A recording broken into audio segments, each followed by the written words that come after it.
Olá, sejam todos bem-vindos. Eu sou a professora Marina e na aula de agora a gente vai continuar falando sobre a pressão arterial. Só que dessa vez a gente vai falar da parte prática, tá? Então, como que a gente faz para ferir a pressão arterial? Então, vamos lá.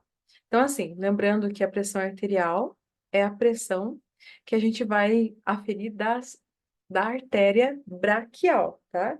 Que é a artéria que fica aqui bem na dobrinha do cotovelo. Então, a primeira coisa que a gente tem que fazer, localizar no nosso paciente a artéria braquial, tá? Lembrando que o que é pressão arterial? A expressão pressão arterial ou pressão sanguínea refere-se à pressão exercida pelo sangue contra a parede das artérias. E essa pressão pode ser alterada dependendo do volume e a espessura do sangue, da frequência cardíaca e da elasticidade dos vasos. Então, assim, vamos retomar o conteúdo de anatomia do sistema circulatório. Lembra que eu expliquei para vocês sobre a grande circulação, primeiro, até para ficar mais fácil, e depois sobre a pequena circulação? Lembram? Então, vamos revisar. Quando a gente falou sobre grande circulação, primeira coisa que eu falei para vocês, galera, não esqueçam que o coração, ele vai começar, né, pela grande circulação, ele vai começar bombeando sangue arterial, né? O sangue arterial, ele é rico em oxigênio.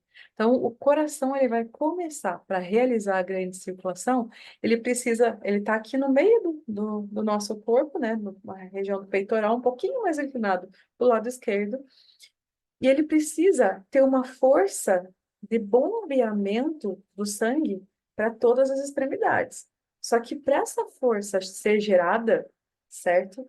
Para ter essa geração de força, de contração do coração, precisa de uma pressão. Porque sem a pressão, também não vai ter força para ter a circulação desse sangue. Então, a pressão arterial é o que é gerado para ter uma força para circular esse sangue para o nosso organismo, tá? Então, essa pressão, ela vai fazer com que o sangue circule desde o coração até as extremidades, tá? Isso é denominado, então, como pressão arterial. E por que é arterial e não pressão venosa? Porque não tem pressão nas veias, a pressão é somente nas artérias, esse impulso de levar o sangue arterial, é só nas artérias, para chegar até as extremidades, tá? Então, por isso, pressão arterial, tá? Então, tá aqui, ó, o desenho do nosso coração, né? E tudo que tá em vermelho aqui são as artérias. Então, o coração, o que que ele vai fazer? Ele vai bombear sangue e vai levar através da pressão dessas artérias. Então, o coração vai bombear sangue e esse sangue vai em direção a essas artérias. Só que se não tiver uma pressão que empurre esse sangue aqui nessas artérias, essas artérias não vão se movimentar, ó, certo? Elas não vão chegar, o sangue não vai chegar até as extremidades. Então, é necessário que haja uma pressão, ou seja, uma pressão interna dessas artérias aqui, ó, para que o sangue vá vindo, para que o sangue vá sendo empurrado, né, até as extremidades, porque senão ele não vai circular, tá? Então, por isso, pressão arterial, que é a pressão que as artérias estão realizando para que o sangue consiga fazer todo o trajeto circulatório, tá? Então, por isso, pressão arterial. Então, como eu já comentei com vocês na aula de sistema circulatório, mas vamos revisar um pouquinho. Então, o nosso coração ele funciona como uma bomba. Então, como vocês podem ver aqui, o coração é uma bomba que bate de 60 a 90 vezes por minuto, em média, como a gente viu ali agora anteriormente na aula de pulso, de aferição de pulso arterial e impulsiona de 5 a 6 litros de sangue por minuto para todo o corpo. Então, para que haja esse impulso de sangue, é necessária uma pressão, senão não gera impulso, certo? Isso é física. Então, é necessário o impulso, a pressão, para que gere esse impulso de sangue. A pressão arterial, então, ó, é a força com a qual o coração bombeia o sangue pelos vasos sanguíneos, ou seja, pelas artérias, tá? A pressão é determinada pelo volume de sangue que sai do coração e pela resistência que ele encontra para chegar, para circular no corpo, ou seja, para a resistência das artérias, através das artérias.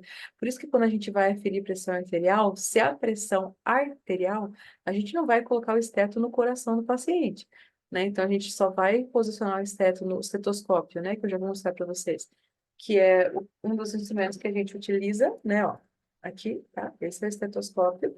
É utilizado para aferir tanto pressão arterial como batimento cardíaco, certo? Então, esse é o estetoscópio. Então, o estetoscópio, quando é para aferir a pressão arterial, a gente não vai posicionar no coração, a gente vai posicionar na artéria braquial, tá? Mas isso eu já vou explicar para vocês. Só para vocês entenderem que, apesar da pressão arterial ser gerada, no caso, pelo coração, para a gente aferir a pressão arterial, a gente não vai auscultar o coração, a gente vai auscultar os batimentos a partir da artéria braquial, tá? Já vou explicar para vocês, certo? Então, aqui, como a gente já viu no sistema circulatório, mas vamos revisar um pouquinho, tudo que está em azul é o sangue venoso, tudo que está em vermelho é o sangue arterial. Lembrando que o sangue venoso é o sangue que é pobre em oxigênio e o sangue arterial é o sangue que é rico em oxigênio. Outra coisa, vamos lembrar, a gente tem então a grande circulação, que é quando inicia aqui, ó. Então, aqui está o sangue arterial, que é o sangue que é rico em oxigênio, e ele vai ser bombeado para todas as extremidades, através das artérias, né? E quando chega no final das extremidades, que é a grande circulação, lembra? Então, o sangue sai daqui do coração cheio de oxigênio e chega nas extremidades, né? Quando chega nas extremidades, ele retorna fraco em oxigênio, que é o sangue venoso, tá? Então, revisando, né, o sistema circulatório, lembrando que qualquer coisa, se vocês esquecerem, podem revisar na aula anterior, né, do sistema circulatório, que vai estar ali salvo para vocês, tá bom? Então, vejam e revejam as aulas quantas vezes vocês acharem importante até vocês entenderem, tá bom? Então, assim, pressão arterial é a força com a qual o coração bombeia o sangue através dos vasos, ou seja, através das artérias. Ele precisa levar esse sangue, tá? Então, ele precisa de uma força para gerar a pressão. Essa força precisa de pressão. Então, pressão arterial é a força com que o coração vai bombear esse sangue através das artérias, tá? Através dos vasos. É determinada pelo volume de sangue que sai do coração e a resistência que ele encontra para circular no corpo, tá? Então, por isso que é a pressão que vem através das artérias. A gente consegue auscultar na artéria braquial, ok? Então, assim, lembra que eu falei também na aula sobre o sistema cardíaco em relação aos movimentos que o coração executa?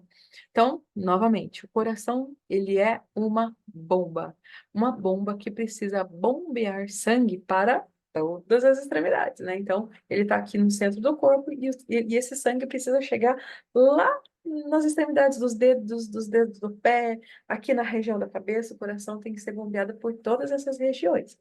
Só que para isso ele precisa de uma força. Se ele não tiver força suficiente de contrair, como é que ele vai chegar? Como é que a circulação vai ocorrer? Não ocorre, tá? Então, por isso que o coração ele precisa realizar o movimento de contração e relaxamento. Contração e relaxamento. Contração e relaxamento, tá? Então, ele se contrai, né, quando ele realiza a pressão sistólica.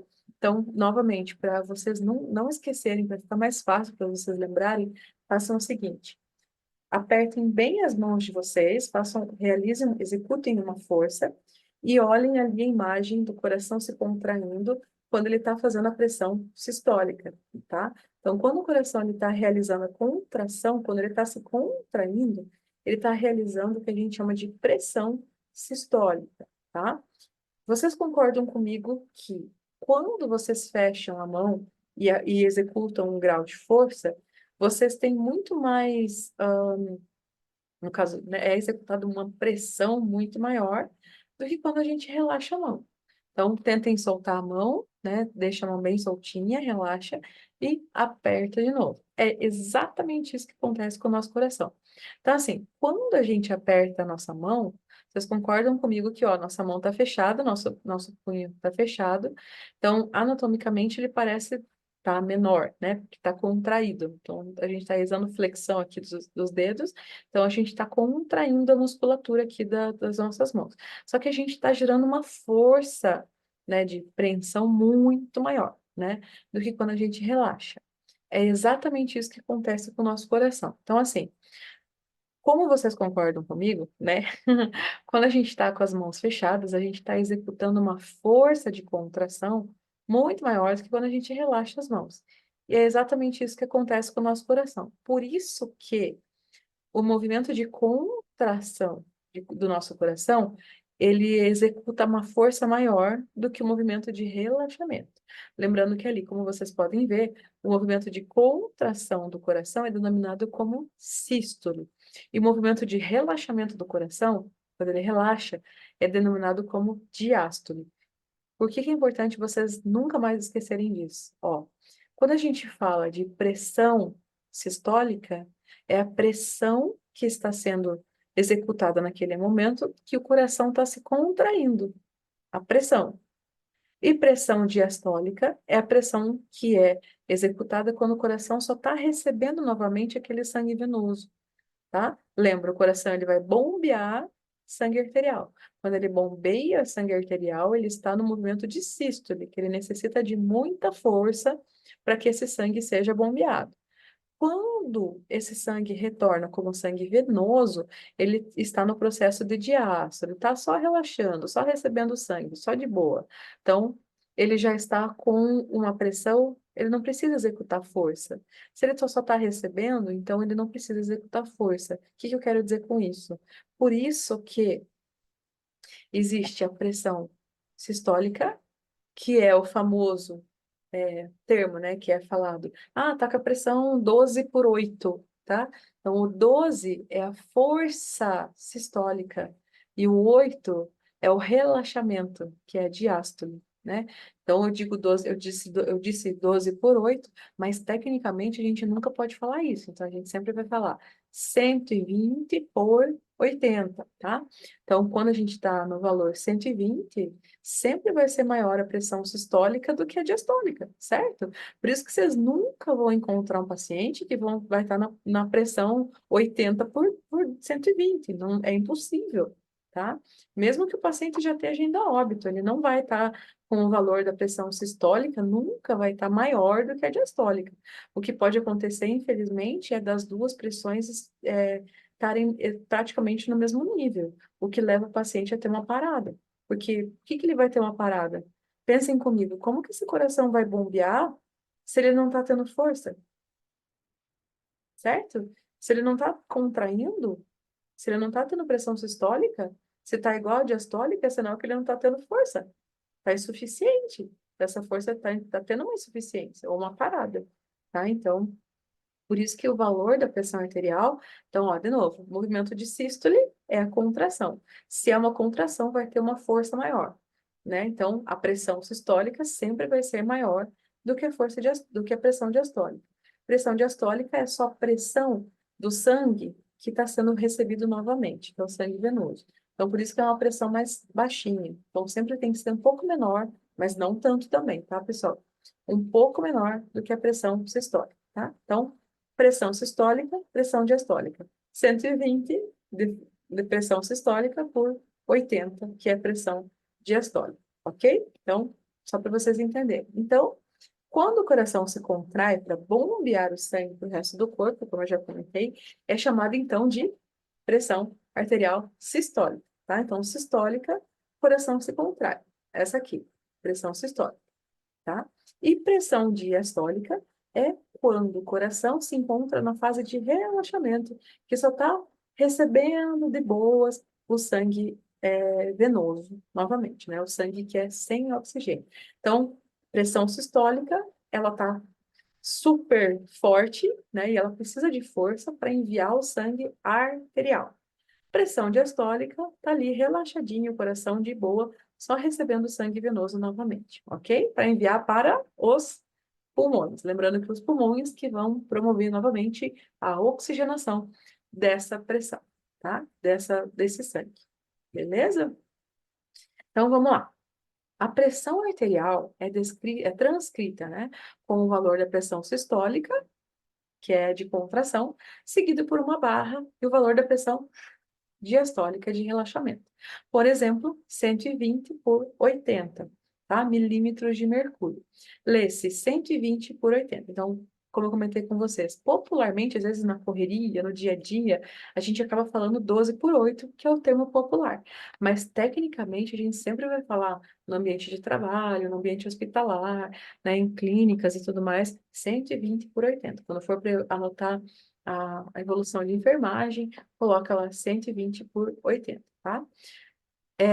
Quais são os valores normais de pressão arterial? Então, o valor ótimo de pressão arterial é quando a pessoa tem 120 por 80. Valor normal pode variar até 130, no caso, 130 por 80, 140 por 90, no caso de idosos, né? Então, no caso de idosos, 140 por 90 é considerado um valor normal. Por quê? Porque o coração do idoso, ele está tendo uma dificuldade muito maior para bombear.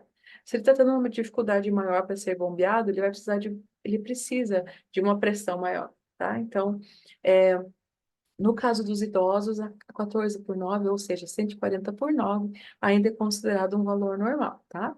Valor ideal de pressão arterial varia de pessoas também com risco de diabetes e doença renal, que pode ter também uma alteração de 130 por 80. Lembrando também, pessoal, que em relação a valores de pressão arterial, a gente precisa se basear, claro, esses valores que eu coloquei aqui para vocês são os valores padrões, tá? Mas aí a gente deve considerar o valor de pressão arterial que aquela pessoa já apresenta na sua individualidade. Ou seja, se a pessoa ela já um paciente que tem a pressão baixa, então a pressão normal para ele vai ser um valor baixo. A gente sabe que é baixo, né? Vamos supor, o paciente tem a pressão 100 por 80, né? Popularmente 10 por 8. Então, a pressão dele já é um valor baixo, né? Só que dentro dos parâmetros normais, tá? Só que para esse paciente, o valor está normal.